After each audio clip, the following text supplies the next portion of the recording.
Vijayawada university మంచి భవిష్యత్తు కోసం తెలుగు విద్యార్థులు ఇష్టపడే యూనివర్సిటీ. కాల్ 9059052378 9059052379. నిజామాబాద్ జిల్లాలో రైతు మహోత్సవం జరుగుతోంది. దీనికి అధికార పార్టీకి సంబంధించిన నేతలందరూ కూడా హాజరవుతున్నటువంటి క్రమంలో మనకు తెలుసు మంత్రులు చాలా తొందరగా టైం వేస్ట్ కాకుండా రీచ్ కావడానికని హెలికాప్టర్స్ని ఈ మధ్యకాలంలో యూజ్ చేస్తున్న పరిస్థితి మనకందరికీ తెలిసిందే. మొన్న నాగర్ కర్నూలులో జరిగినటువంటి ఇన్సిడెంట్, మంత్రి పొంగులేటి శ్రీనివాసరెడ్డి ప్రయాణం చేస్తున్నటువంటి ఈ హెలికాప్టర్కి చాలా దగ్గరలో మంటలు అంటుకున్నాయి. ఆ వార్తను అసలు మర్చిపోలేదు కూడా. అప్పుడే మరో ఇన్సిడెంట్, మరి హెలికాప్టర్స్కి సంబంధించి వరుస ఇన్సిడెంట్స్ ఎందుకు జరుగుతున్నాయి ఏంటి అనేది సమాధానం చెప్పాల్సిందే. ఎందుకంటే ఇక్కడ మనం చూడొచ్చు, యాక్చువల్లీ రైతు మహోత్సవం అనేది ఏర్పాటు చేసింది గిరిరాజ్ కాలేజీలో, అండ్ ఈ కలెక్టరేట్ ఏమో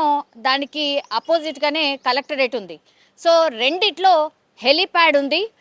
ఆ కన్ఫ్యూజన్ నేపథ్యంలోనే మరి హెలిప్యాడ్ రెండు కనిపించాయి కదా, రైతు మహోత్సవం వేదిక దగ్గరనే ల్యాండ్ కావాలేమో అనుకొని మరి వీళ్ళకి చెప్పింది ఏంటో, అసలు అక్కడ మరి పైలట్ చేసింది ఏంటో తెలియదు. కానీ సమన్వయ లోపం, అట్లాగే పోలీసులకు సంబంధించి కావచ్చు, అధికారులకు సంబంధించి కావచ్చు, కరెక్ట్ ఇన్ఫర్మేషన్ పాస్ చేయలేదు కాబట్టే ఇన్సిడెంట్ జరిగింది అనేసి అంటున్నారు. ఎందుకంటే ఒక్కసారిగా ఈ రైతు మహోత్సవం ఎక్కడైతే జరుగుతుందో ఆ గ్రౌండ్లో ఆ హెలిప్యాడ్ దగ్గర కాదు ల్యాండ్ కావాల్సింది, కానీ అక్కడ ఒక్కసారిగా ఈ చాపర్ ల్యాండ్ కావడంతో అక్కడ ఏమీ కూడా అరేంజ్మెంట్ చేయలేదు కాబట్టి ఒక్కసారిగా దుమ్ము ధూళి భయంకరంగా చెలరేగడం, అక్కడ ఉన్నటువంటి టెంట్స్ కావచ్చు, స్వాగత తోరణాలు కావచ్చు, పూర్తిగా ఆ దుమ్ము ధూళికి హెలికాప్టర్స్కి సంబంధించి ఆ ఫ్యాన్ ఎంత ఫాస్ట్గా తిరుగుతుందో మన అందరికీ తెలిసిందే. సో అది పూర్తిగా దుమ్ము ధూళితో పాటు అక్కడ ఉన్నటువంటి ఆ టెంట్స్ని కావచ్చు, లేదంటే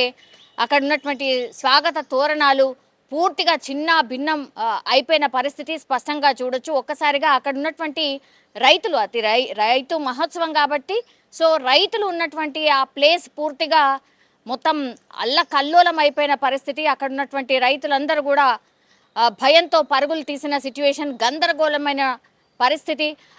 ఒక చోటనేమో అధికారులు స్వాగతం పలకడానికని వెయిట్ చేస్తున్నారు, కానీ హెలికాప్టర్ ఏమో ఇంకో చోట దిగినటువంటి సిచ్యువేషన్. ఈ హెలికాప్టర్లో ఎవరు ప్రయాణం చేస్తున్నారు అని అంటే తుమ్మల నాగేశ్వరరావు, ఆయన వ్యవసాయ శాఖ మంత్రి, అట్లాగే Uttam Kumar Reddy, Mahesh Kumar Goud PCC chief. So వీళ్ళందరూ ప్రయాణం చేస్తున్నటువంటి హెలికాప్టర్.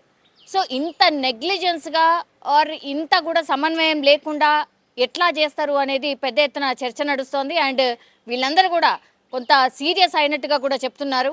ఎందుకంటే అక్కడ దుమ్ము ధూళి చెలరేగింది, ఆ తర్వాత ఈ టెంట్స్ ఏవైతే ఉన్నాయో అవి ఎగిరిపోయాయి. ఒకవేళ ఎవరికైనా ఏమైనా అయ్యుంటే అంటే ఎంత దగ్గరగా ఉన్నాయి, ఆ దగ్గరలో హెలికాప్టర్ ఎట్లా ల్యాండ్ అవుతుంది? మరి కొంత పైలట్ కూడా డిసిషన్ తీసుకోవాలి కదా. ఎక్కడైతే అరేంజ్మెంట్ చేసింది ఉంటుందో అక్కడ అధికారులు, పోలీసులు, ఆ బందోబస్తు అంతా కనిపిస్తుంది కదా. అట్లాగే ఒక అంటే ఈ గన్తో ఫైర్ చేయడం లాంటిది కూడా మనం చూసాం పొంగులేటి శ్రీనివాసరెడ్డి ఇన్సిడెంట్లో.